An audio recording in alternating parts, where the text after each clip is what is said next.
Assalamualaikum warahmatullahi wabarakatuh. Alhamdulillah wassalatu wassalamu ala Rasulillah wa ala alihi wa sahbihi ajma'in. Rabbi shrah li sadri wa yassir li amri wahlul 'uqdatam min lisani yafqahu qawli. Subhanaka la ilma lana illa ma 'allamtana innaka antal alimul hakim wa la haula wa la quwwata illa billahil aliyyil azim. Alhamdulillah, bersyukur pada Allah Subhanahu wa taala. Salawat dan salam kepada baginda Nabi sallallahu alaihi wasallam. Alhamdulillah, pada hari ini kita dapat memulakan sesi sesi fiqh, iaitu fiqh al-manhaji. Kita akan baca insya-Allah daripada permulaan, dan kita akan cuba insya-Allah untuk bersama-sama dalam sesi ini sehingga menghabiskan insya-Allah 2 ataupun 3 buku daripada fiqh manhaji ini. Kita akan cuba cover insya-Allah daripada tajuk yang pertama, iaitu tajuk bersuci, dan kemudian kita akan sambung kepada tajuk as-solah, kemudian kita akan sambung pula selepas daripada itu kepada tajuk munakahat dan juga muamalat insya-Allah. So, moga-moga Allah Subhanahu Wa Taala akan memberi peluang kepada kita untuk bersama-sama dalam sesi ini, dan sesi ini akan dirakam insya-Allah dan berada dalam Facebook dan diadakan pada setiap hari pada pukul 9 pagi sehingga pukul 10 pagi insya-Allah. Jadi pada pagi ini insya-Allah kita akan mulakan dengan sesi bersuci, iaitu taharah insya-Allah. Jadi taharah ni artinya adalah bersuci daripada bahasa Arab. Dan kepada sesiapa yang ada buku, insya-Allah boleh tengok buku. Siapa yang tak ada buku, insya-Allah boleh cuba untuk melihat kepada PDF. Insya-Allah yang telah ada mungkin daripada internet dan sebagainya, insya-Allah. Dan saya galakkan insya-Allah buku yang akan saya gunakan, kita akan gunakan buku bahasa Melayu, bahasa Malaysia yang diterjemahkan oleh Pustaka Salam. Dan saya harapkan semua insya-Allah kalau boleh kita membeli daripada keluaran Pustaka Salam. Ada juga yang dikeluarkan oleh JAKIM Malaysia. Tetapi saya akan menggunakan edisi daripada Pustaka Salam insya-Allah. Yang pertamanya ialah tentang bersuci. Jadi tajuk yang pertama ini ialah at-taharah, hukum bersuci. Kita masuk yang pertama ialah hukum bersuci. Pada saya ialah muka surat 33 insya-Allah. Yang pertama sekali disebutkan tentang erti bersuci. Apa erti bersuci ini? Jadi bersuci ini pada bahasa ialah bersih dan terhindar daripada segala kekotoran. So bila sebut dari segi bahasa, ertinya ialah perkataan taharah ini telah digunakan oleh orang Arab sejak lagi pada zaman sebelum daripada Islam lagi. Jadi bila sebut taharah, artinya ialah bersih ataupun tidak ada kekotoran. Sama ada dalam 2 bentuk. Iaitu bersih daripada hissiyah. Hissiyah ni ialah erti benda-benda yang boleh dirasai, boleh dipegang, boleh rasa, boleh hidu, boleh dan sebagainya. Artinya hissiyah itulah benda itu wujud, boleh dirasai oleh panca indera. Yang kedua ialah maknawiyah. Dalam bahasa Arab, erti maknawiyah ni ertinya adalah satu benda yang tidak boleh dirasai, tidak boleh dipegang, tidak boleh dihidu, tidak boleh dirasa oleh mulut dan sebagainya. Jadi itu nama dia ialah maknawi. Maknawinya seperti kata, kalau kita kata, saya katakan ini adalah mouse ini. Saya katakan ini adalah mouse. Mouse ni saya boleh pegang dia. Itu adalah hissiyah. Maknawi ni seperti contohnya ialah pengetahuan. Oh, dia banyak ilmu. Kita tak boleh nampak dia banyak ilmu tu. Ilmu tu bukan ada seketun-seketun. Tak boleh dilihat, tak boleh dirasa, tak boleh dihidu. Jadi itu nama dia ialah maknawi. Ilmu tu adalah maknawi. Okey? Itu yang pertama. Yang keduanya, bersuci mengikut istilah syarak. Jadi maksudnya, bila sebut istilah syarak, artinya ialah perkataan bersuci setelah daripada datangnya Islam. Setelah daripada Islam datang, lalu dia memberi makna kepada bersuci ini mungkin agak berbeza, agak lebih khusus daripada apa yang digunakan oleh orang-orang Arab. Bersuci mengikut istilah syarak, mengikut istilah adalah perbuatan yang apabila dilakukan akan mengharuskan sembahyang didirikan atau apa-apa perkara yang berkaitan dengan hukum sembahyang seperti berwuduk kepada sesiapa yang tidak berada dalam keadaan berwuduk, mandi kepada siapa yang diwajibkan mandi dan menghilangkan najis daripada pakaian, badan dan juga tempat. Jadi itu maksud istilah bersuci, iaitu perbuatan untuk mengharuskan sembahyang atau apa-apa yang berkaitan dengan hukum sembahyang. Contohnya ialah seperti tawaf contohnya. Jadi tidak boleh tawaf kecuali hendaklah bersuci dulu. Jadi contoh yang disebut kat sini ialah berwuduk, mandi wajib artinya dan juga menghilangkan najis.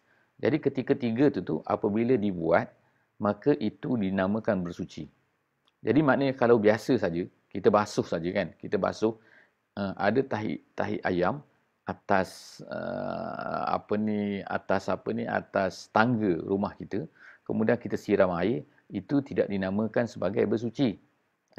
Tapi kalau kita gunakan air itu untuk menghilangkan najis tu, sebab apa? Sebab kita nak sembahyang atas tangga tu, maka itu dinamakan sebagai bersuci.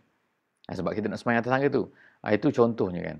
Jadi contoh lagi, pokok tu kotor, kereta tu kotor, lalu kita basuh kereta tu, kita tidak namakan sebagai bersuci. Kerana apa? Dalam istilah syarak. Kalau di dalam bahasa, memang kita kata basuh kereta. Tetapi, kalau kita basuh kereta, sebab walaupun daripada najis, banyak sangat taik-taik cicak atas kereta tu. Jadi kita sembur dengan air, kita basuh, kita pergi basuh di kedai, bayar RM5. Itu tidak dinamakan sebagai bersuci. Kerana apa? Kerana bukannya kita nak gunakan kereta itu untuk sembahyang. Cuma soalan di sini, kalau saya tanya, boleh tak kita sembahyang dalam kereta? Ataupun boleh tak kita sembahyang di atas sejadah di mana bawah sejadah tu ada tahi, kata kan? Boleh tak? Ni tolong jawab ni saya bagi soalan kepada you all supaya nak tengok you all ni jawab. Okey? Kalau tak boleh jawab nanti boleh tanya saya. Okey? Itu habis tentang bersuci. Saya nak agak cepatlah sikit insya-Allah. Apa-apa yang penting saya akan apa-apa yang kurang penting saya akan jalan insya-Allah. Kemudian tajuk seterusnya ialah nak ceritakan Islam ini mengambil berat terhadap kebersihan dan bersuci. Nak tunjukkan Islam ni beza dengan agama lain. Dia ni menitik beratkan ihtamma bitaharah dan juga suci. Kebersihan dan juga bersuci disebut dua kat sini. Islam mengambil berat, menekankan tentang bersuci. Tandanya di mana? Iaitu yang pertama sekali ialah dalam ayat Quran. Ayat Quran mana? Iaitu ayat Quran daripada surah Al-Ma'idah ayat yang ke-6. Allah SWT berfirman dalam Al-Quran tentang apa? Tentang wuduk. Inilah ayat yang kata tentang wuduk, iaitu surah Al-Ma'idah ayat nombor 6. Ya ayyuhallazina amanu iza kumtum ila solah farsilu wujuhakum wa aydiyakum ilal marafiqi wamsahu biru'usikum wa arjulakum ilal ka'bain. Jadi kita ni kan diminta setiap kali, wahai orang yang beriman, apabila kamu nak sembahyang, kumtum ila solah, kamu nak pergi sembahyang, maka hendaklah kamu basuh yang pertama wujuh, kemudian aidi, kemudian wamsahu biru'usikum, kepala, kemudian wa arjulakum, iaitu kaki kamu. Nampak tak? Sebab tu kaki orang Islam, tangan orang Islam, muka orang Islam sentiasa bersih. Tambah lagi kan, itu tak masuk yang sunat. Allah Ta'ala sebut sini ialah yang wajib sahaja. Sebab tu bila tambah lagi yang sunat, sebagaimana yang diajar oleh Nabi, artinya apa yang diajar oleh orang sekarang ni, corona kan, corona. Kena basuh tangan selalu. Kan dia kata situ kan, kena basuh tangan selalu, kena tutup muka selalu. Gitu kan. Jadi saya nak cerita pasal basuh ni, maknanya tidak ada orang yang selain daripada Islam ini yang menyuruh untuk membasuh anggota-anggota yang terbuka. Muka kan selalu terbuka, tangan kan selalu terbuka, buat kerja kan, kepala juga dan juga kaki. Terbuka kan. Kaki kotor. Ini kita tengok kan sekarang ini orang yang kotor ni siapa kan? Siapa orang yang kotor? Iaitu orang yang tak pernah basuh. Orang Islam bersih. Tangan dia bersih, kaki dia bersih. Sebab apa? Dia mesti ambil wuduk. Sebab orang Islam tu sembahyang kan. Kalau orang tak sembahyang tu, tak tahulah. Tak usah kira lah benda tu kan. Yang kedua, tanda bahawa Islam ni sangat-sangat menekankan tentang basuh ni. Tentang bersuci ni. Iaitu apa? Dorongan atau gesaan supaya mandi pada keadaan yang tertentu. Iaitu apa? Allah Ta'ala berfirman dalam surah Al-Ma'idah juga ayat ke-6, wa in kuntum junuban fattahharu. Apabila kamu berjunub, hendaklah kamu bersuci. Okey. Maka sini nampak tak orang tu berjunub tak? Semua orang berjunub. Kalau perempuan, ni kita cerita pasal majoriti. Iaitu semua orang akan berjunub. Berjunub sama ada apa? Sama ada suami isteri ataupun dia ni adalah perempuan yang haid, yang nifas dan sebagainya. Maka dia kena wajib mandi.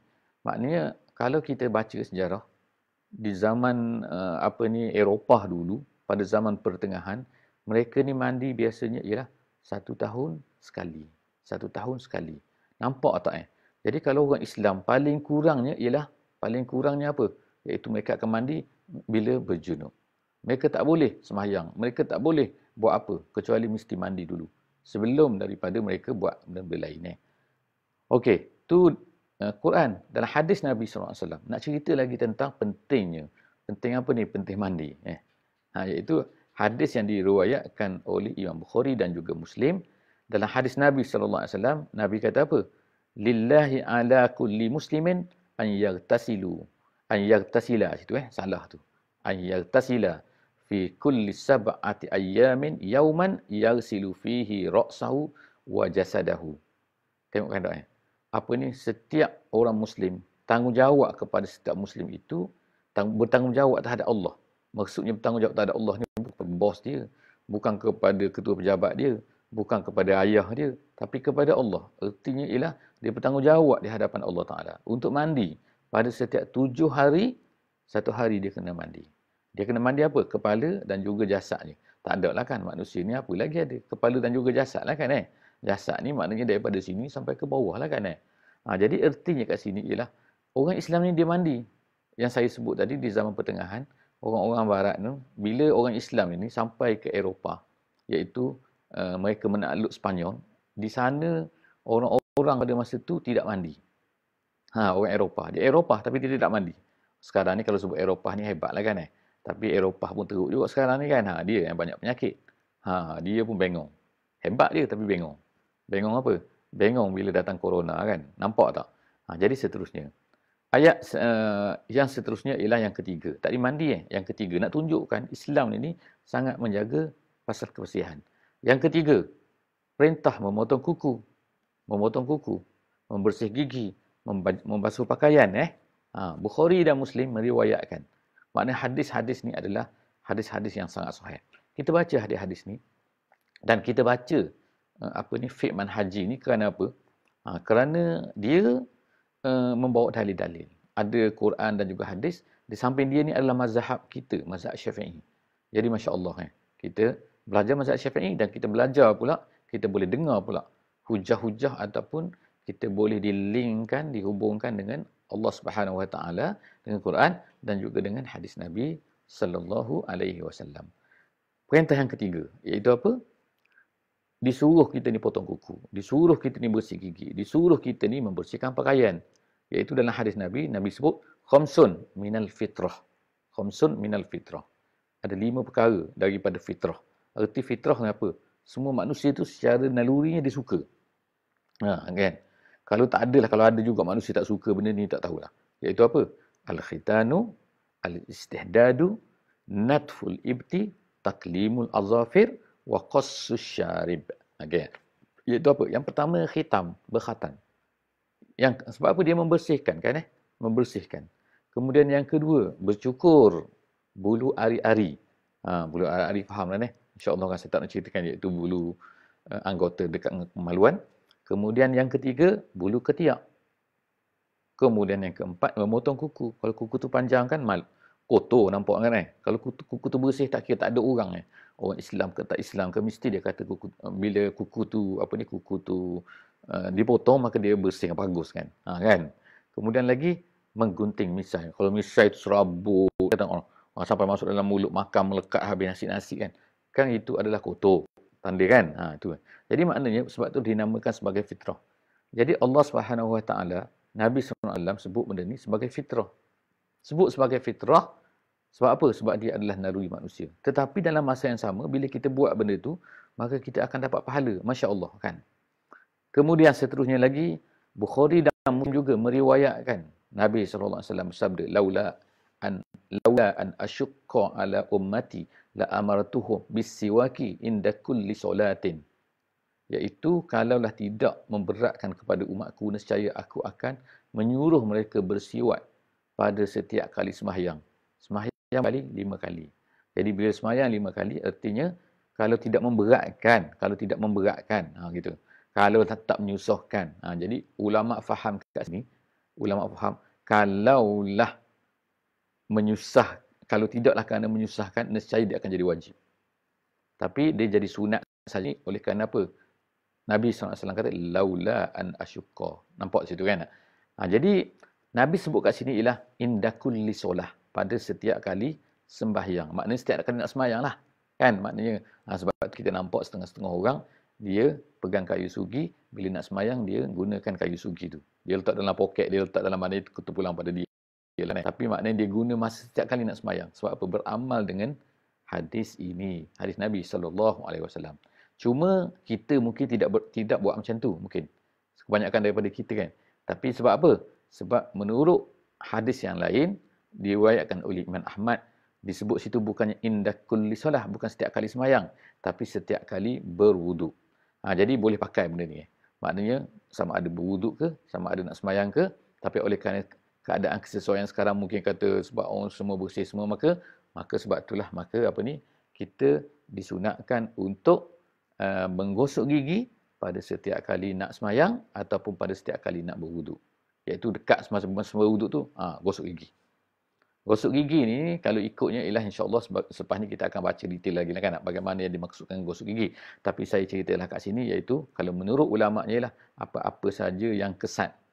Apa-apa saja yang kesat, nak pakai ubat tak pakai ubat tu cerita lain. Tapi apa-apa yang kesat untuk digunakan untuk menggosok gigi, termasuk dia kata perca kain. Hujung kain ni kita buat gosok gigi. Boleh juga. Itu kata ulama kan.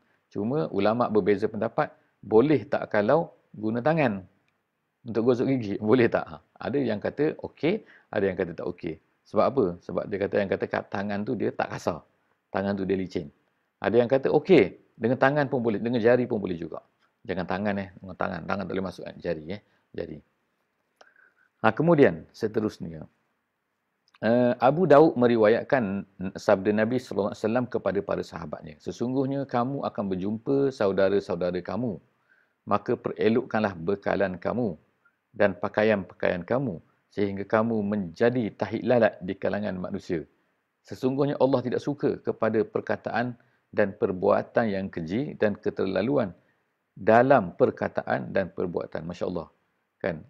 Maknanya kat sini Allah Subhanahu Wa Taala, Nabi SAW berkata kepada para sahabatnya, maknanya bila nak berjumpa orang, maka hendaklah kita ni kena elok, kena nampak berbeza. Nampak berbeza tu bukan sengaja berbeza kan, orang pakai semua putih, kita pakai warna hitam. Tidak. Kan nanti orang kata ada tahik lalat. Kan bukan maksud macam tu. Maksudnya ialah berbeza dari segi kelebihan, benda-benda yang baik. Maksudnya kalau orang semua tak wangi, kita wangi, Masya Allah. Tapi kalau orang semua wangi dah, janganlah kita ni pergi lomo berbu kan. Bukan maksud macam tu. Jadi dalam hadis ni, sesungguhnya kamu akan berjumpa saudara-saudara kamu, iaitu maksud yang dikata, maka perelokkanlah bekalan, ialah semua barang yang diperlukan untuk perjalanan seperti bekas-bekas dan lain-lain yang diletakkan di atas belakang unta atau binatang tunggangan. Maknanya kan, maknanya kat sini dia suruh membawa bekalan lah apa-apa kan. Maknanya tak ada semua. Kalau kita sebagai contohnya kan nak pergi nak pergi kelas ataupun nak pergi belajar, macam kita nak belajar sekarang ni kan, nak belajar fiqh, tiba-tiba buku tak prepare, buku nota tak prepare, sibuk nak tengok-tengok, bukan tak boleh tengok orang tapi sibuk nak tengok orang sebab apa? Mana buku kau? Allah tak lupa nak pen tak ada dan sebagainya lah. Itu maksudnya kan. Jadi ini pesanan Nabi. Dia tak ada kaitan dengan kebersihan kat sini. Tapi ialah dia nak ceritanya ialah bekalan. Masalah bekalan bila kita ni nak ni. Okey? InsyaAllah. Kemudian seterusnya, jadi disebut situ tentang apa maksud bekalan. Kemudian seterusnya ialah maksud tahi lalat.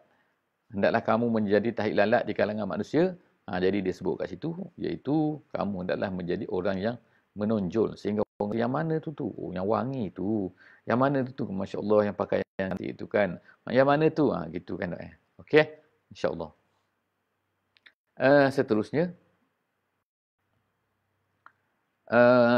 firman Allah Subhanahu Wa Taala kat sini dia tak ada dalam tu saya ni dia tak ada tak ada ayat. Innallaha yuhibbut tawwabin wa yuhibbul mutatahhirin. Itu ayat dia, tetapi ayat tak ada kat sini, ada terjemahan saja. Ini mungkin insya-Allah lah boleh diperbaikilah akan datang cakap kepada pencetak kan. Ayat Quran kalau boleh letak situ kan. Tapi sebab ayat ni sangat popular dah, iaitu Allah Taala suka kepada tawabin, orang yang bertaubat, orang yang suka bertaubat, orang yang selalu bertaubat, dan kasih kepada orang-orang yang mutatahhirin, orang yang suka bersuci. Menurut setengah riwayat bahawa ayat ini turun kepada orang-orang di Quba zaman Nabi SAW, sebab mereka ni suka bersuci, suka bertaubat. Jadi akhirnya mereka ni maknanya dipuji oleh Allah Subhanahu Wa Taala. Kemudian sesungguhnya Islam juga menjadikan bersuci itu separuh daripada iman, sebagaimana Nabi SAW bersabda, at-tuhuru syatrul iman. Bersuci itu adalah separuh daripada iman. Jadi apa maksud dia? Hadis ini diriwayatkan oleh Muslim. Jadi banyaklah pendapat-pendapat yang menceritakan tentang maksud daripada hadis ini. Apa maksud separuh? Seterusnya kita tengok tajuk hikmat disyariatkan bersuci. Apa hikmah yang tadi tu nak menunjukkan, nak membuktikan bahawa Islam ni sangat menekankan tentang bersuci. Sekarang apa hikmah dia? Islam mensyariatkan bersuci kerana terdapat hikmah yang banyak. Banyak sangat hikmah-hikmah bersuci ni. Nombor satu, fitrah. Bersuci tuntutan fitrah. Fitrah manusia ni suka kepada kebersihan. Dan itu secara semula jadi kan. Bahawa dia tak suka. Dia suka pada benda yang bersih dan dia tidak suka kepada benda yang kotor. Kalau ada orang yang suka kepada benda kotor, itu pelik. Itu bukan fitrah manusia. Itu. Oleh kerana Islam ni agama yang bersesuaian dengan fitrah manusia. Dia tak ada benda yang mana yang secara macam contoh kita kata mencuri. Mencuri adalah benda yang tidak disukai oleh manusia, tapi disukai oleh pencuri kan. Ataupun tak tahulah, mungkin pencuri pun tak suka kalau dia tak suka juga mencuri tapi dia mencuri. Itu pelik sikit kan. Mungkin betul tapi mungkin cuba pergi curi barang pencuri, dia tak suka kan. Kenapa kau curi barang aku sedangkan dia tu pencuri, dia mencuri barang orang. Jadi macam tu kan. Jadi manusia ni dia tak suka benda yang kotor. Jadi kalau ada manusia yang suka benda yang kotor, itu manusia yang pelik lah, yang tak boleh diterima. Oleh kerana Islam ni sesuai dengan fitrah, maka secara semula jadi ia memerintah manusia supaya bersuci dan menjaga kebersihan. Jadi sebab itulah makna secara umumnya Islam ni sesuai dengan fitrah, cuma ada setengah-setengah benda yang kita tidak tahu apa yang baik untuk kita. Gitu kan. Kita tahu kan bersih tu baik untuk kita. Macam sekarang kan, Masya Allah, bersih semua orang. Setiap kali basuh tangan. 5 kali satu hari. Kalau keluar je, baju semua dibasuh. Masya Allah kan. Kalau keluar pun, nak bersin pun, ada adab bersin sekarang ni. Etika bersin, etika batuk, semua ada kan. Kalau ada sakit, kena pakai mask dan sebagainya. Maknanya itu adalah, semua tu adalah fitrah. Jadi Islam memang ajar benda tu macam tu. Tetapi ada setengah-setengah benda yang mana manusia ni tidak tahu bahawa sepatutnya macam ni. Tapi dia tak tahu bahawa itu bagus untuk dia, tapi dia tak tahu. Jadi oleh kerana itulah datangnya Islam, yang nama ajaran, nama dia Islam. Islam mengajar bahawa ini sepatutnya awak buat. Tapi kita nampak macam pelik. Kita nampak macam pelik, kita nampak macam tak suka. Tetapi Allah Ta'ala yang mencipta manusia, dia lebih tahu tentang manusia. Dan oleh kerana itulah maka bila kita mengikut Islam, tak kiralah satu benda tu kita suka, kita tak suka. Macam sekarang, kita tak suka. Kita ni dikurung dalam rumah. Kan? Tapi benda tu bagus untuk kita. Kenapa? Kalau ini kita akan merebakkan penyakit. Jadi ertinya sini ialah Islam bila datang dia menentukan apakah yang baik, apa yang tak baik. Jadi apa yang namakan haram tu benda tu sebenarnya tak baik. Apa yang nama halal tu benda tu benda yang baik. Apa benda dengan sunat itu benda sangat bagus untuk dibuat. Dan begitulah seterusnya. Yang kedua ialah nak cerita hikmah ni, hikmah kebersihan ni, menjaga kemuliaan dan izzah. Tadi kita dah sebut tadi kan tak? Izzah. Izzah ni manusia panggil respect lah kat dia tu. Manusia sebab secara semula jadi dia suka kepada orang yang bersih. Dia akan suka duduk dengan orang yang bersih. Dia tak suka duduk dengan orang yang pengotor. Kan? Kalau pengotor kita pergi, alah mak jijiknya kita pun tak berapa best tau. Duduk sembahyang tepi orang yang busuk kata. Kita sembahyang bau peluh, bau busuk. Sekali dia, ya Allah, contohnya. Jadi manusia tu tak suka kepada yang kotor. Pada waktu yang sama, mereka benci kepada kotor kan. Menghina, menjauhkan diri serta tidak suka duduk bersama orang yang kotor. Oleh kerana itulah Islam ni sangat ambil berat menjaga kemuliaan seseorang dan kehebatannya, maka Islam mengatakan supaya seorang mukmin itu kena jaga kebersihan dia. Supaya dia menjadi mulia, supaya orang respect pada dia, supaya orang segan pada dia. Jadi maknanya mana? Tu yang bersih tu. Jadi kalau Islam bersih macam tu, Masya Allah. Akan dikenali. Kalau sekarang ni kita apa? Kalau bersih ni, Jepun kata. Pergi ke Jepun, semua benda dia bersih. Tengok tandas dia bersih. Tengok cara orang dia bersih. Dan macam-macam lagi bersih kan. Jadi bersih. Kita ke Jepun, ingat bersih. Kalau ingat kotor, adalah negeri-negeri yang sebelah Jepun tu yang agak kotor. Suka apa? Suka meludah. Sikit-sikit meludah. Tapi kita semua puji orang dia sebab filem dia orang suka tengok kan. Tapi sebenarnya pergi tempat dia sangat suka meludah. Kalau ada satu negeri lagi tu, yang sebelah lagi tu, itu lagilah sangat kotor. Jadi beza. Jadi kalau kita nak kalau boleh kan menonjol. Menonjol apa? Iaitu bila orang dunia ni ingat Islam, dia ingat bersih. Masya Allah kan. Kalau macam tu kan. Itu hikmah dia yang ketiga. Sepatutnya macam itulah sepatutnya. Kita harapnya kita akan mentarbiah orang-orang Islam semua akan jadi macam tu. Yang ketiga, kesihatan. Kebersihan adalah faktor yang amat penting untuk menjaga dari penyakit. Sekarang kan tengok kan. Sila bersihkan kawasan rumah anda. Kalau rumah kita banyak sampah, maka mungkin akan bersaranglah ular, tikus dan sebagainya. Kan boleh bawa penyakit. Kalau dalam rumah kita kotor, kan ada lipas dan sebagainya. Jadi maknanya kat sini ialah menjaga kesihatan. Ini kerana kebanyakan penyakit merebak, menular di kalangan manusia disebabkan oleh kotor. Kalau bersih ni susah. Tapi bukanlah ertinya kita ni kena bunuh semua benda. Bukan maknanya virus, bukan maknanya bakteria tu, semua tu adalah teruk kan. Bukan itu. Sebab tu Allah Ta'ala jadikan bakteria tu tak nampak. Tak nampak kan. Betul tak? Kalau bakteria tu nampak, kita asyik nak bunuh dia, kesian kat dia kan. Sebab apa? Ada benda-benda yang dalam perut kita pun diperlukan kepada bakteria kan. Dalam tandas ada perlukan kepada bakteria. Dalam tong tandas tu perlukan bakteria untuk menghapuskan. Ada bakteria yang baik, ada bakteria yang tak baik lah. Gitu kan. Jadi Alhamdulillah Allah Ta'ala tak nampakkan kita bakteria tu. Dia kecil. Kalau bakteria tu besar-besar lipas, tak tahulah kita kan pening. Tapi Allah Ta'ala jadikan binatang-binatang yang besar tu, kita tahu ni binatang lipas, ni bawa penyakit. Ni binatang tikus, ni bawa penyakit. Jadi Nabi SAW siap lagi suruh bunuh binatang-binatang yang bawa penyakit tu. Oleh itu, membersihkan badan, membasuh muka, 2 tangan, hidung, 2 kaki, iaitu anggota-anggota yang selalu terbuka ni, berapa kali setiap hari menjadikan badan sentiasa terpelihara daripada penyakit. Sebagai contoh kan, kita disunatkan untuk istinsyak, tahu kan? Istinsyak ni memasukkan air ke hidung dan juga mengeluarkan balik. Jadi tu contohnya. Sekarang ni katakan kuman tu virus tu duduk dalam ni kan. Dia masuk ke hidung, dia masuk ikut mulut kan. Dan masuk ikut mulut kemungkinan dia masuk sampai ke dalam sikit. Masuk dalam, lepas tu dia meletak dalam ni, kemudian sampai ke dalam, masuk dalam paru-paru. Jadilah corona. Tu sebagai contoh kan. Jadi maknanya kalau kita basuh setiap hari, kita basuh hidung, kita basuh mulut kan. Dan istinsyak pula tu kan. Istinsyak tu ada dipanggil mubalarah dalam istinsyak. Iaitu mubalarah ni erti apa? Memasuk air ke dalam hidung, kemudian sampai ke dalam, kemudian menghembus keluar. Jangan minum. Bersih. Kemudian berkomo-komo. Berkomo-komo pun macam tu juga, madmadah dipanggil kan dalam bahasa Arab.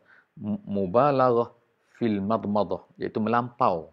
Melampau dalam madmadah ni iaitu kita ni kita berkomo atau cara yang melampau. Melampau ni artinya sampai macam tu kan. Kemudian kita keluarkan balik air tu. Jadi itu kan bagus. Kalau doktor kan pergi klinik gigi, dia akan bagi obat tu, disuruh berkomor, obat tu macam tu. Macam tu, kemudian keluarkan balik. Benda tu cuma tidak disunatkan, makruh semasa orang berpuasa saja. Jadi kalau orang tak puasa, kita ni banyak tak puasa daripada puasa kan. Malam pun tak puasa kan. Jadi insya-Allah kita boleh buat benda-benda tu insya-Allah. Kalau madmadah tu iaitu berkomor-komor biasa, tanpa mubalaghah, tanpa melampau tu, itu disunatkan walaupun untuk orang yang berpuasa. Yang keempat, berdiri. Hikmah yang keempat, berdiri di hadapan Allah dalam keadaan suci dan bersih. Ini kerana sembahyang ni, manusia ni bercakap dengan Allah Subhanahu Wa Taala, bermunajat kepada Allah Subhanahu Wa Taala. Oleh itu sepatutnya lah kita ni berada dalam suci dan bersih. Bersih dalam, bersih luar. Sebab apa? Allah Ta'ala suka kepada orang yang bertaubat. Bertaubat ni maknanya bersih. Dan bersih luar, iaitu mutatahhirin. Sebagaimana dalam ayat tu. Jadi, at-tawabin al-mutatahhirin. Jadi, makna ada dua benda lah. Jadi, kita tak malu kita nak berjumpa dengan Allah, tapi kita ni kotor. Kalau kita nak jumpa orang besar pun, kita akan bersihkan tak? Cara yang paling best. Tak ada koyak dengan bau, pakai minyak atar lagi, pakai minyak wangi dan sebagainya. Takut orang bau kita. Jadi kita nak berjumpa Allah, begitulah lebih-lebih lagi lah. Habis InsyaAllah kita habis sudah tajuk hikmah dan juga tajuk bahawa Islam ni menekankan kepada kebersihan insyaAllah. Jadi sekarang kita akan masuk kepada tajuk yang baru, air suci. InsyaAllah kepada siapa-siapa yang nak PDF kalau tak boleh beli buku dah sekarang kan, sepatutnya beli buku dan boleh order insyaAllah daripada ini commercial break sikit boleh order daripada buku putih kita, ada dijual secara online, boleh hantar buku ni kalau nak, tapi kalau tak dapat beli, duit tak cukup sebab belum dapat lagi duit jadi boleh ambil PDF insya-Allah. So start daripada 1 hari bulan 1 byte percuma insya-Allah boleh ambil daripada komputer, boleh ambil daripada telefon insya-Allah. So boleh minta daripada orang-orang yang berkaitan insya-Allah siapa yang nak PDF kepada buku ni. Okey, insya-Allah. Sekarang ni kita masuk kepada topik seterusnya iaitu air yang boleh dibuat bersuci. Jadi dia sebut tadi bahawa untuk bersuci ni maksudnya adalah membersihkan diri daripada najis dan juga kekotoran hissi ataupun maknawi. Hissi atau maknawi. Benda yang nampak, najis yang nampak dan juga kekotoran yang tidak nampak. Kotoran yang tak nampak tu ialah dipanggil hadas lah hadas besar dan juga hadas kecil. Jadi bagaimana kita nak bersuci? Nak bersuci ni guna air, dia kata. Yang pertama ni kan. Boleh lagi guna lain. Nanti kita akan tengok kan. Guna tanah ke boleh, guna air boleh, dan guna benda-benda yang kesat boleh.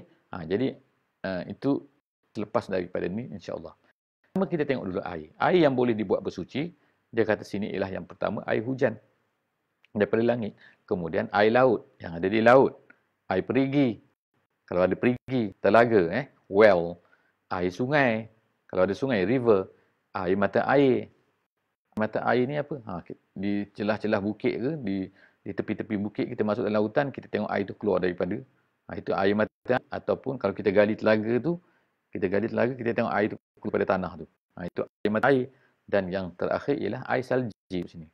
Air salji ialah datang daripada mana? Dia sebenarnya air hujan juga Tapi bila dah turun daripada langit, lepas tu dia jadi seketul-seketul sebab dia sejuk. Okey, jadi itu air salji. Ada satu lagi tambah dalam kitab-kitab lain iaitu air embun. Air embun pada waktu pagi yang sangat sejuk, maka kita tengok air embun banyak Kadang-kadang kalau banyak orang pandai, dia menakungkan air embun tu. Lalu jadi boleh masuk dalam gelas. Okey. Jadi semua air ni sama ada apa saja, air hujan, air laut, air perigi, semua dia terbahagi kepada dua. Sama ada datang daripada langit, turun daripada langit, iaitu seperti air salji, seperti air hujan. Itu datang daripada langit. Ataupun air embun.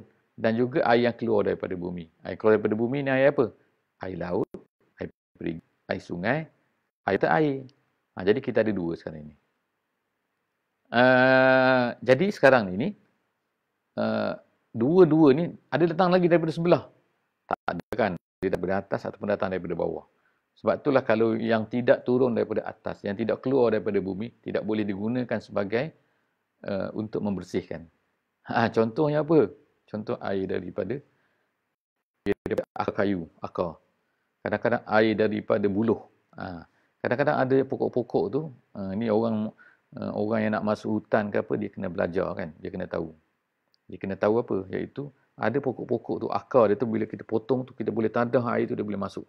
Banyak air tu. Boleh masuk dalam botol. Air daripada batang pokok. Jadi air tu tidak dikategorikan dalam air yang boleh digunakan untuk bersuci dalam yang kita sebut tadi. Allah Subhanahu Wa Taala berfirman, kata sini ialah yang pertamanya ialah apa? Wa anzalna minal ma'an tahura wa anzalna minas sama'i ma'an tahura. Kan? Iaitu daripada surah Al-Furqan, Allah kata, dan kami turunkan, wa anzalna, dan kami turunkan, minas sama', daripada langit, ma'an tahura, air yang suci. Semua air suci daripada langit kan. Allah Ta'ala suci kan. Suci macam air bateri. Air hujan tu. Yang mana kan? Okey. Kita sekarang ni air botol. Air dalam botol tu kan. Air benda ni. Reverse osmosis. RO. RO tu apa benda pun tak ada. Garam tak ada. Tengok pada senarai kan kat botol dia tulis 0,00000%. Semua tak ada. So, reverse osmosis. Jadi air laut, air hujan tu ialah air yang bersih kan tak? Kecuali ulama kata, saintis kata kadang-kadang kalau langit tu kotor, maka datang tu, dia turun tu, dia akan bercampur dengan habuk yang semasa dia turun. Tapi ikutnya dia tu adalah, kalau langit itu bersih, maka dia adalah bersih sepatutnya. Okay. Saya terusnya, dia tengok dari bawah, Allah Subhanahu Wa Taala tu kan sebutkan, ya kan? Allah turunkan kamu air ni daripada atas, dan iaitu untuk liyutahhirukum bih untuk kamu bersuci dengannya. Ayat ni cerita pasal perang perang masa perang Badar dan Anfal ni. Jadi Allah sebut cerita bahawa orang Islam pada masa tu, tentang ayat tu kan, iaitu orang Islam tu pada masa tu mereka ni kan tidur pada waktu malam tu.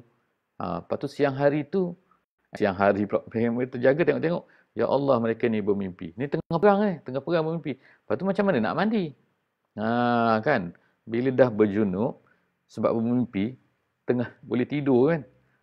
Jadi masa nak perang Badar tu, tiba-tiba syaitan datang mewas-waskan pada diri mereka. Kamu ni macam mana? Kamu ni nak berperang tapi kamu ni nak semayang lagi, macam mana ni? Tak ada air. Pada masa itulah Allah Ta'ala turunkan air, hujan. Tiba-tiba hujan di padang pasir pada masa itu, kan, nak tunjukkan bahawa, jadi disebutkan oleh Allah Subhanahu Taala sini. Kita cerita satu lagi, ialah nak tunjukkan bahawa air ni boleh digunakan. Itu dua kan ayat Quran. Yang Abu Daud, Tirmizi, Nasa'i, Ibnu Majah dan Imam Ahmad Ibn Hanbal. At-Tirmizi berkata hadis ini hasan gharib, hasan sahih, minta maaf, hasan sahih. Jadi kepada kita semua yang pernah belajar belajar ulum hadis kan, harap-harapnya masih ingat lagi. Bila At-Tirmizi berkata hadis ini adalah hasan sahih, apa maksud dia? Kalau ikutnya hasan tu lain, sahih tu lain. Sahih tu tinggi, hasan tu rendah sikit. Tapi tiba-tiba Tirmizi ni berkata hadis ini hasan sahih. Lah, macam mana pula Imam Tirmizi ni? Ada sebab dia. Dia kata macam tu kan. Tak apalah yang tu. Just kita nak katanya ialah apa? Hadis ini diriwayatkan oleh ramai riwayat daripada seorang sahabat, Abu Hurairah radhiyallahu anhu. Dia berkata, seorang sahabat bertanya kepada Rasulullah sallallahu alaihi wasallam, "Wahai Rasulullah, kami pergi bayar di lautan. Kami bawa air sedikit. Kalau kami berwuduk guna air itu, nanti kami teruklah kan. Habislah air, kami nak minum apa? Jadi dia tanya Nabi, "Ya Rasulullah, boleh tak kami guna air laut untuk ni?" Tengok kan sahabat kan, Masya Allah. Dia ni, sahabat ni kan makna, kalau kita sebab kita tahu lah kan. Tapi mana sahabat ni, air ni masin. Kalau masin kita gunakan melekit-lekit kan, betul tak tapi dia orang confuse, boleh guna tak boleh guna. Sebab yang kita duduk di, maknanya semua benda tu dia akan bertanya kepada sahabat Nabi kan. Sahabat Nabi, dia tanya kepada Nabi, apa-apa kan. Tengok kan, sebab tu lah mereka dapat. Kalau kita kata, kalau kita kan, kalau awak tanya saya kata, yang tu bertanya, ya Allah, benda mudah. Tak adalah kan. Nabi layan mereka. Nabi kata, airnya suci. Kalau Nabi tak cerita benda ni, kita pun tak jadi, tak boleh, tak ada dalil lah kan Tengok kan. Nabi kata apa? Airnya suci. Apa? Air apa? Air laut tu. Kemudian tu, al-hillu maitatu, dan halal bangkai di dalamnya. Bangkai laut tu maknanya tak perlu sembelih. Boleh dimakan walaupun tanpa disembelih. Apa benda? Ikan ke apa benda? Apa benda bentuk saja kan? Rimau gajah ke? Bukan rimau gajah lah maksudnya kan. Yang duduk dalam laut. Ikan namanya ikan gajah. Boleh makan. Tak perlu sembelih. Kan? Jadi Alhamdulillah. Tolong ke, udang ke dan sebagainya. Jadi boleh dimakan. Berdasarkan kepada apa? Inilah. At-tuhuru ma'uhu al-hillu maitatuhu. Nabi kata Jadi Alhamdulillah. Hadis ni telah memberi itu kepada okey, insya-Allah. Itulah air lebih kepada habis Habis kan. Kita masuk sekarang 4 bahagian-bahagian air. Muka surat berapa kita ni? Insya-Allah muka surat 38. Kita akan cubalah insya-Allah setiap hari dalam musim corona ni, musim duduk di rumah ni, kita akan cuba belajar 1 jam insya-Allah sedikit-sedikit lama-lama jadi baik. Hari ni kita akan terus masuk kepada bahagian-bahagian air. Air ni terbahagi pada berapa Yang pertama pula air ni terbahagi pada 4 dia kata. Benda ni kita ajar daripada kecil dulu, alhamdulillah, dan insya-Allah kita pengulangan, kita nak tengok apa yang ada dalam buku ni kan, dan insya-Allah moga-moga recording ni ada pada saya, kita boleh dengar mungkin dalam kereta nanti akan datang kan, boleh ambil MP3 masuk dalam kereta, boleh dengar insya-Allah lagi. Siapa yang ni boleh dengar juga dalam ni, yang tak sempat sekarang pun boleh dengar insya-Allah dalam Facebook insya-Allah. Okey, kita tengok air dibagi pada 4 dia kata. Kalau dulu airnya disebut ialah air mutlak, air apa lagi? Air mustamal, air mutanajis. Jadi ini pun samalah kan. Ini yang kita belajar. Cuma ini terjemahan. Jadi bahasa Melayu ni dia kata yang pertama, air suci lagi menyucikan.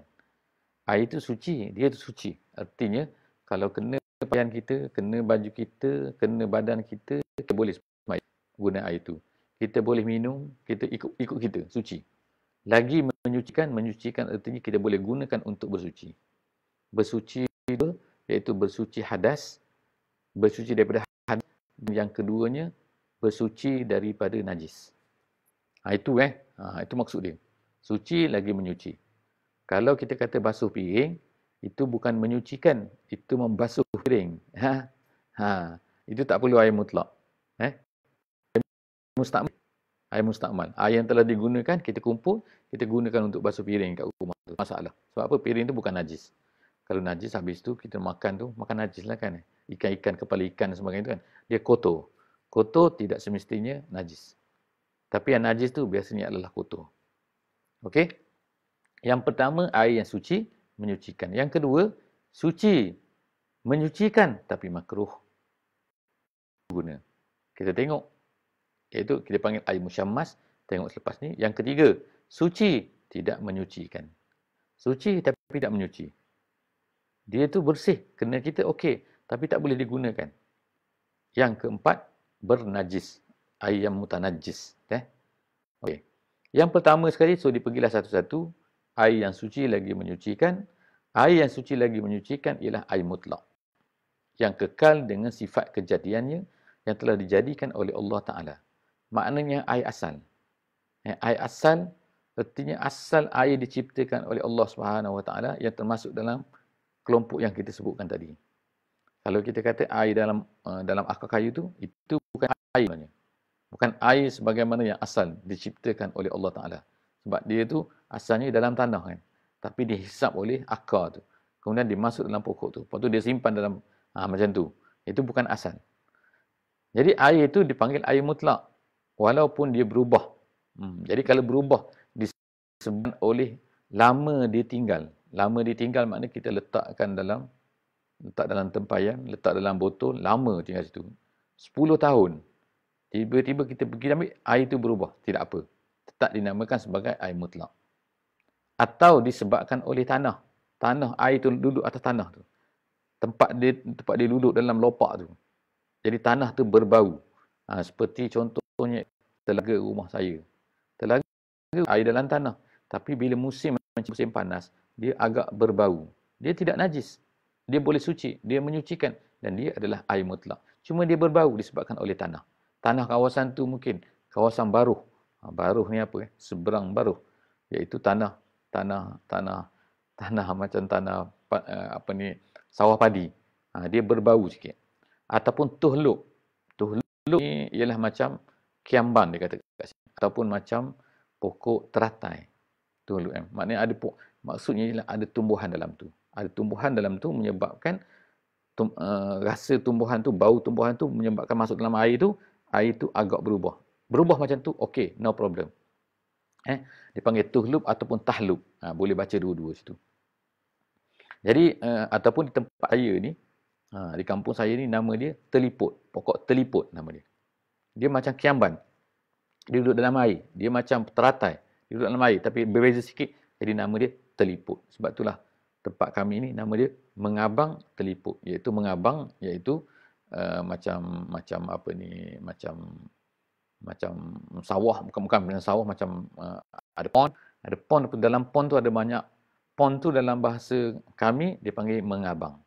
Kemudian dalam pond tu ada banyak teliput. Jadi mengabang teliput. Tu nak cerita. Nama kampung saya. Nama kampung awak apa? Mana saya tahu. Okay. Jadi atau itu sebab tu tak apa. Tak mengapa walaupun dia berubah.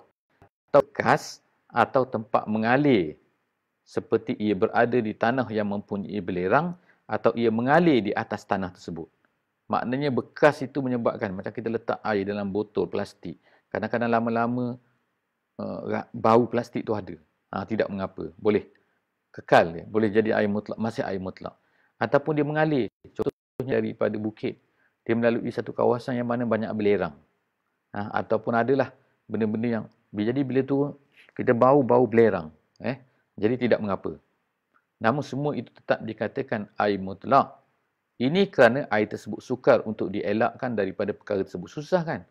Kita nak letak dalam bekas. Memang bekas memang bau-bau. Bukan sebab apa. Jadi tak letak dalam bekas atau apa. Tak gantung air tu atas udara. Tak boleh kan?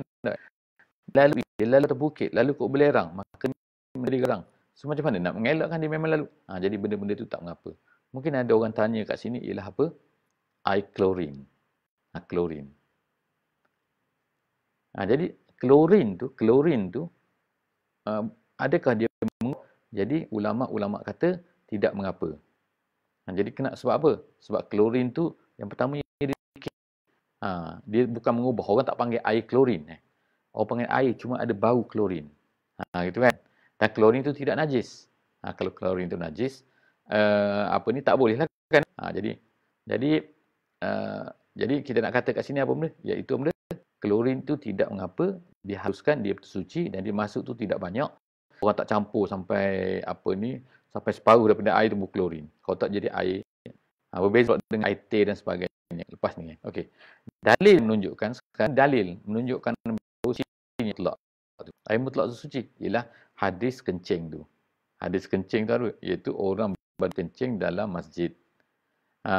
Qama a'rabiyun fabala fil masjid. Seorang badui berdiri dalam tu, dia ingat tandas. Kalau kita pergi kat airport tu, kadang-kadang saya pernah jumpa kan. Dalam surau tempat airport tu, KLIA ke apa benda, ada orang datang pergi kencing kat situ tempat ambil wuduk tu. Apalah sebab tu sekarang ni terpaksa tulis kat situ kan. Dilarang kencing di sini. Tapi ada juga orang tak faham kan, dia pergi kencing kat situ. Jadi mungkinlah, jadi orang Arabi ni jangan marahlah kat dia. Orang dia pergi kencing dalam masjid tu. Dia ingat, sebab masjid Nabi bukan macam seperti masjid kita. Masjid kita cantik kan. Masjid Nabi dulu adalah masjid. Dia daripada tanah liat. Kemudian atap dia apa? Jadi kencinglah tu. Jadi dia kencing, bila dia kencing, sahabat tengok, sahabat semua nak pergi menyerbu kepada dia. Tapi Nabi kata, biar. Du'uhu. Biar dia kencing sampai habis. Wahariku ala baulihi sajlan min ma'in. Dan kemudian selepas dia kencing, curahkan tempat dia kencing tu satu baldi ke apa, satu bekas air, satu timba air. Sebab Nabi kata apa? Fa innama bu'istun muyassirina walam tub'as mu'asim. Sebab kamu semua ni diutuskan, dibangkitkan, maknanya kita ni Islam kan tak? Dibangkitkan makna bukanlah Nabi dibangkitkan, tapi maknanya kita ni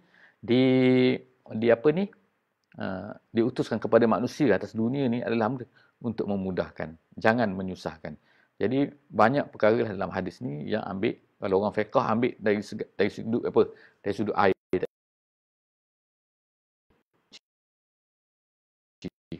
Kemudian siram air kat situ, maka air tu dia akan bawa air ke dalam.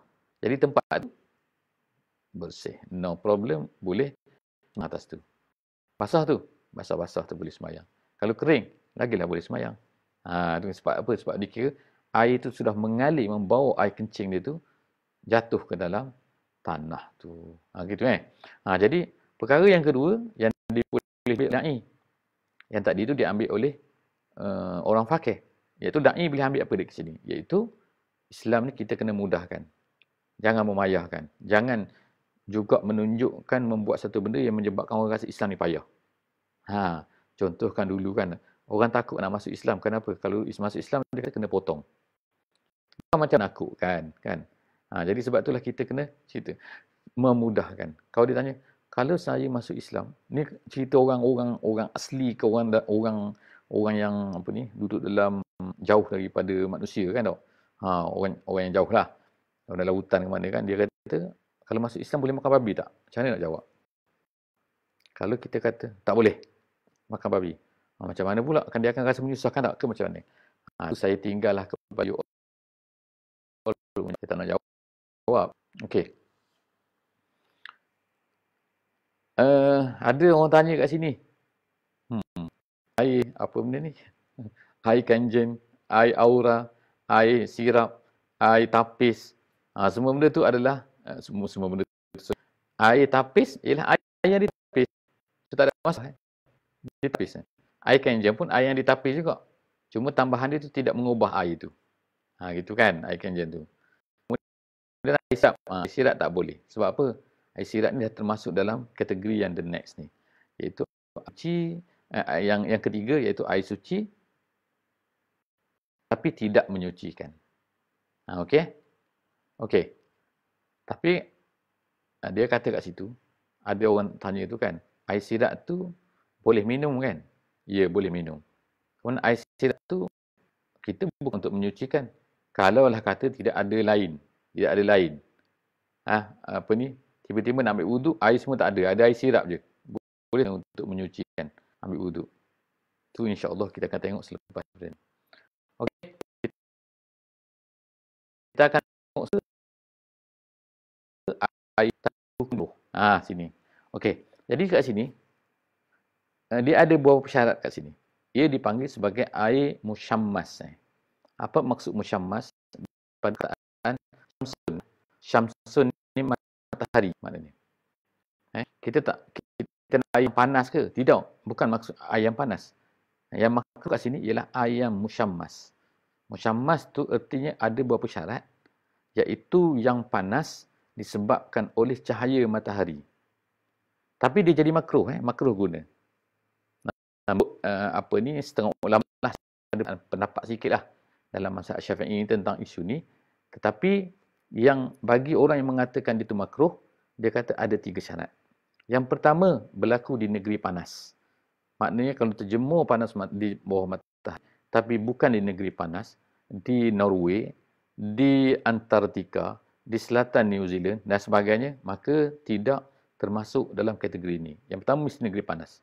Contohnya negeri Arab yang panas, negeri kita yang panas. Yang pertama. Yang kedua, diletakkan dalam bekas yang ditempa daripada bukan emas dan perak. sama ada besi, tembaga dan kemudian galian maksudnya ialah logam yang boleh ditempa, iaitu yang berkarat dia kata kat sini. Atau dalam bahasa kitab tua, dalam Matla'il Badrin dia kata yang menerima tukul. Boleh dipukul. Maknanya kalau pukul tu, kalau kayu tak boleh pukul kan? Kalau kita pukul, mana dia bengkok. Bengkok tu yang boleh bengkok. Jadi apa yang menerima bengkok ni? Iaitu logam. Kalau ikut situ bukan galian logam yang boleh ditempa. Saya rasa kena betulkan sikit tu, logam Jadi ertinya kat sini ialah bekas tu mestilah bekas yang dalam bekas logam. Selain daripada emas dan perak Yang ketiga, digunakan pada badan manusia walaupun pada badan mayat. Maksudnya ialah guna pada manusia. Kalau membasuh piring, tak makruh. Untuk membasuh kereta, tak makruh. Membasuh kereta bukan Untuk membasuh najis, tidak makruh. Membasuh najis pada sesuatu benda, pada kain, tidak makruh. Yang tak bolehnya, pada badan manusia. Ataupun pada haiwan yang boleh menyebabkan ditimpa penyakit sopak, baras, seperti kuda dan lain-lain. Jadi kalau yang makruh apa? Satu, digunakan pada manusia, ataupun mayat manusia, ataupun binatang. Binatang yang jenis boleh ada penyakit sopak tu. Jadi itulah tiga syarat. Dia kata sesuatu air itu menjadi musyammas dan makruh, air yang makruh digunakan. Okey. Jadi sebenarnya perkara ini ada dalilnya, cuma dalil ini tidaklah strong, iaitu Imam Syafi'i dia kata pernah meriwayatkan daripada radhiyallahu anhu bahawa beliau iaitu Umar tidak suka mandi dengan air tersebut. Umar sahabat Nabi, dan dia berkata aku tidak suka mandi dengan air tersebut disebabkan oleh masalah kesihatan. Kemudian Imam Syafi'i meriwayatkan air tersebut boleh menyebabkan penyakit sopak, mengikut kekotoran gitu kan. Jadi ini kerana kenapa dikata benda ni makruh guna? Kerana ketajaman matahari, cahaya matahari itu dia tajam, dia boleh menimbulkan keadaan belemin. Belemin itu bahasa, saya tak tahu bahasa Terengganu ke bahasa mana kan. Iaitu dia macam naik, kalau kita tengok macam ada karat naik kan atas air tu, dia macam berkilat-kilat sikit. Iaitu yang terapung di atas air. Sekiranya terkena pada badan, semasa dia panas, maka boleh memudaratkan badan, menyebabkan sakit sopak dan sebagainya. Jadi itu adalah isu ini adalah isu kesihatan ke, isu saintifik ke dan sebagainya. Jadi oleh sebab itulah ada setengah-setengah ulama dia menolak pendapat makruh ini. Kerana bagi dia bagi isu ini hanyalah isu kesihatan yang bukannya daripada hadis Nabi SAW. Cuma ada sahabat iaitu Sayyidina Umar dan kemudian Abu Syafi'i mengambilnya tu berdasarkan kepada pendapat ni. Okey. Jadi kalau air tu berkarat, lagi-lagilah tak sesuai digunakan sebab boleh membawa penyakit. Kalaulah boleh berpenyakit, maka tu. Okey. Ada soalan tanya juga tu, kalau air di tangki yang panas atau paip besi yang panas pun sama jugalah. Sama juga air tu kerana dipanaskan oleh matahari, tangki duduk ke atas, tangki tu bukan tangki plastik kalau tangki plastik tak termasuk. Yang termasuk makruh kat sini ialah tangki tu tangki daripada besi ke, tangki tembaga ke, tangki dan sebagainya. Okey. Jadi yang disebut sini dia sebut betul, illah pemakruhan. Illah itu sebab kenapa dia makruh tu adalah kerana boleh memberi mudarat bukan disebabkan oleh hadis dan sebagainya. Jadi kalau illah itu tidak ada, dia boleh dibuktikan oleh saintifik tidak ada, maka kembalilah kepada hukum iaitu tidak makruh digunakan. Jadi begitu juga ulama-ulama sebut kat sini dalam kitab-kitab yang lain, iaitu panas itu disebabkan oleh panas matahari. Tapi disebabkan oleh lain, seperti kita mandi air itu kan heater, water heater. Itu bukan panas matahari, panas elektrik. Jadi kalau macam tu tidak makruh.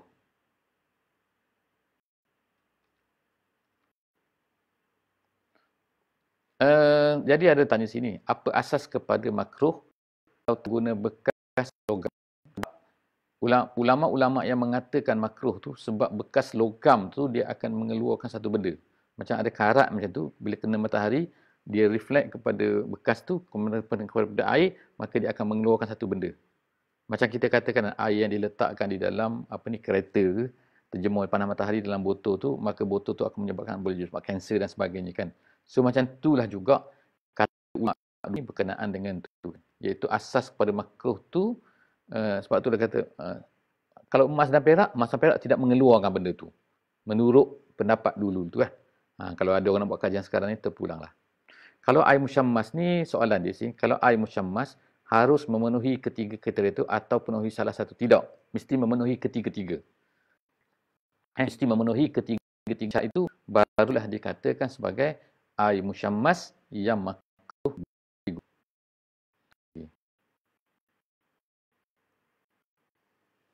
Jadi insya-Allah